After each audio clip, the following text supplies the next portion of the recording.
qui ont trait à la santé des enfants. Santé des enfants, vous remarquerez en général, et quelques dispositions résiduelles sur la santé des enfants protégés.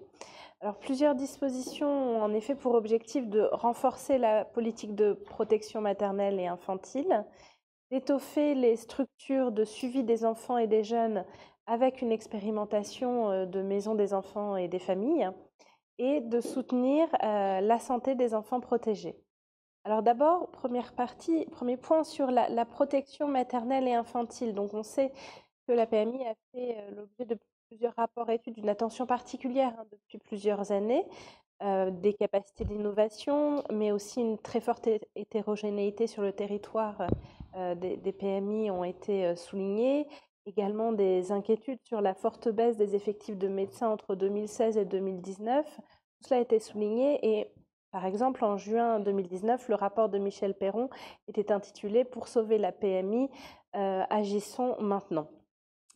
Alors, certaines dispositions techniques ne seront pas détaillées ici, celles portant sur les personnels des PMI ou encore sur les possibilités de prescription. Ce que l'on peut retenir déjà, c'est que la loi encourage, dans le cadre de la stratégie nationale de santé, un pilotage de cette politique par objectif.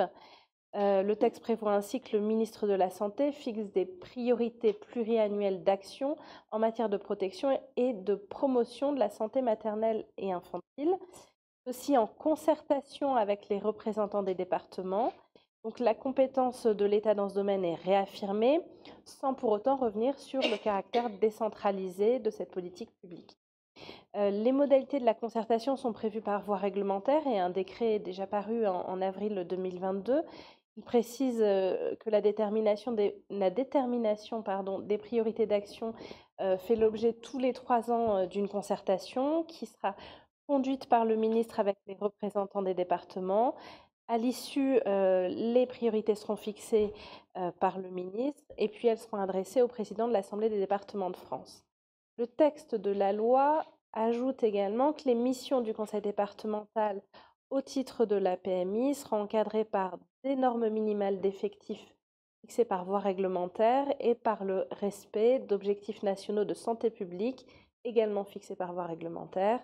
Et l'objectif, bien sûr, c'est de garantir un niveau minimal de réponse aux besoins de la population. Donc des textes réglementaires doivent intervenir pour qu'on puisse saisir la portée concrète de ces dispositions. Mais ce que l'on peut retenir, c'est que les grandes lignes de ces dispositions reprennent en grande partie les propositions du rapport de Michel Perron remis en 2019 que je citais tout à l'heure. Deuxième point sur cette question de la santé des enfants, les maisons d'enfants et de la famille. Donc le texte en prévoit l'expérimentation dans les départements volontaires. L'objectif, donc, c'est d'améliorer la prise en charge des enfants et des jeunes, d'assurer une meilleure coordination des professionnels de santé exerçant auprès d'eux.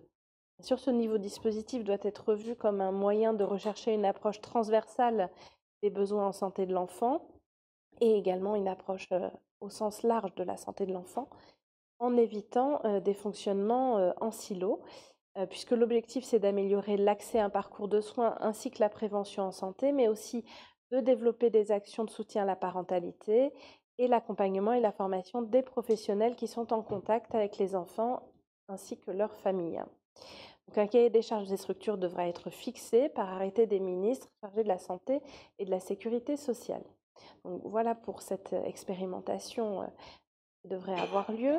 Et troisième point plus spécifique à la santé des enfants protégés, les dispositions de la loi donc, renforcent le parcours de soins des enfants protégés. La loi du 14 mars 2016 d'ailleurs prévoyait déjà l'obligation de réaliser un bilan de santé lors de l'admission du mineur dans le dispositif de protection de l'enfance. Mais à cela s'ajoutent désormais 2 points. Le projet pour l'enfant doit formaliser une coordination de parcours de soins pour les enfants en situation de handicap. Et d'autre part, un bilan pédiatrique ainsi que psychique et social doit désormais être intégré dans le rapport de situation de l'enfant qui est transmis au juge des enfants dans le cadre d'un suivi en assistance éducative. Donc, ces dispositions posent bien sûr la question des moyens mobilisables pour ces bilans, notamment en matière de pédopsychiatrie, et ils font écho à des dispositifs expérimentaux qui visent le renforcement et la cohérence des parcours de soins des enfants protégés. Sur ces sujets, on peut rappeler on peut indiquer que seront notamment abordés dans le rapport annuel au gouvernement et au parlement de l'ONPE qui sera remis dans quelques semaines. Ces éléments seront abordés et ce rapport portant sur la santé des enfants, protégés.